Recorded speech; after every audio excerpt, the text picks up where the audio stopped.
sa taong bayan. Okay, so humihingi po Si na ano po, si nagdi-demand. Attorney Vic Rodriguez, di ho ba Okay. matagal na rin naman niyang hinihiling niyang hair follicle test. Okay, tanong po natin.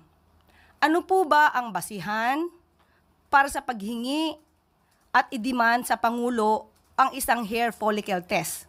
Ito po ba'y may pagbibintang na siya ay di umanong gumagamit ng illegal na droga?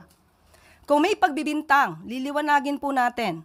Kung may pagbibintang sa Pangulo, yung nagbibintang ang dapat na magpatunay kung may ginagamit man o wala. Hindi po pwedeng gumawa ng kwento, walang basihan, isang guni-guni para masira ang Pangulo, at walang basihan. Kahit saan po na kaso, kung sino yung nagbibintang, siya ang magbigay ng pruweba.